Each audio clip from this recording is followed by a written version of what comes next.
Terence, gusto kong malaman ang tunay na kalagayan ng kumpanya. Opo, Mr. Laurent. Ang sales ay bumaba ng konti pero ang production is stable pa rin.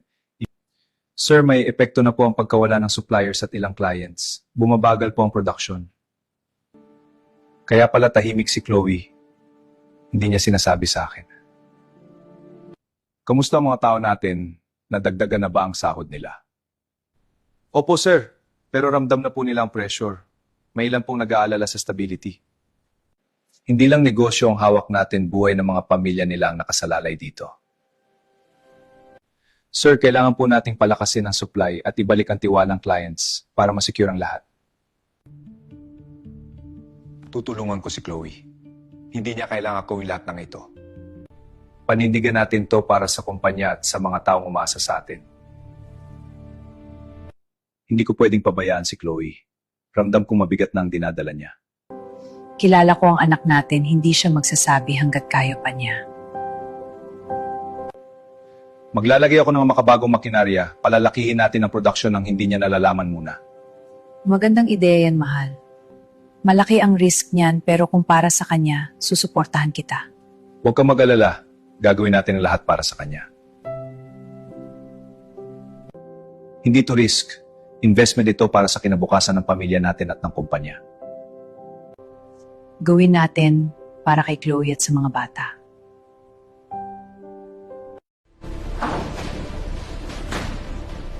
Anong nangyayari dito? Bakit ang dami ng mga bagong machines? Terence, ano ang nangyayari dito? Meron ba akong hindi alam? Chloe, it's not what you think. Let's discuss this calmly.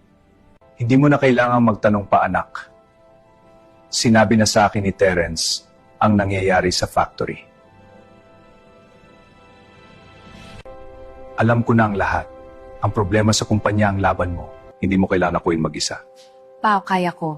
Gusto ko lang patunayan na kaya ko. But you don't have to do it alone. Dad, alam mo rin ba ang tungkol kay Mr. Robinsons?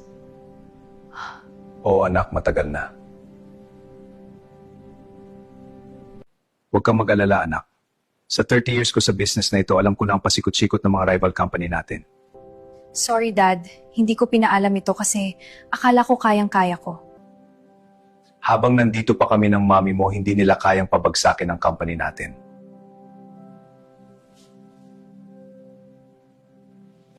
Panahon na para magtulungan tayo bilang pamilya. Thank you, Dad. Dad, mas mapapabilis na ang production natin. Makakasabay na tayo globally. Tama ka, anak.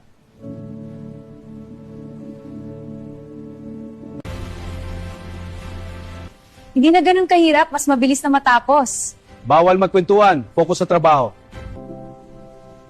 Mas magiging maayos na ang flow natin. Jun, ipaalam mo sa mga tao kung gusto nilang bilhin ng mga lumang makina, pwede natin silang bigyan ng hulugan sa murang halaga. Opo sir, sasabihin ko agad. Para sa mga gustong magsimula ng business sa bahay. Tama po yan, Dad. May offer po ang management.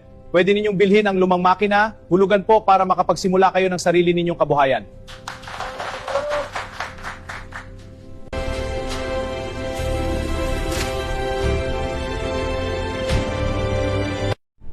Akala ko hihina na sila.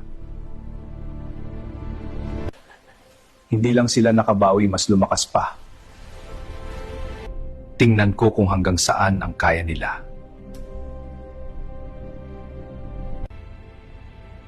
Dapat matagal na silang bumagsak.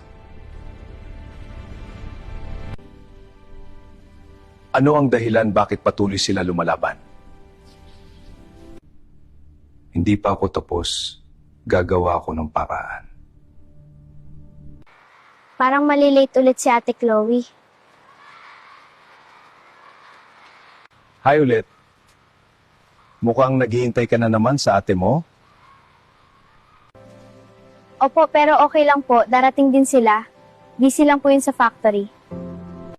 Mabait ba si ate Chloe mo? Opo, sobrang bait ni Ate Chloe. Palagi niya po kaming inaalagaan kahit pagod siya sa factory. Kahit pagod siya? Tara na, Emily. Uwi na tayo. Goodbye, Mr. Principal. Ate, si principal lang po siya, kinausap lang po ako.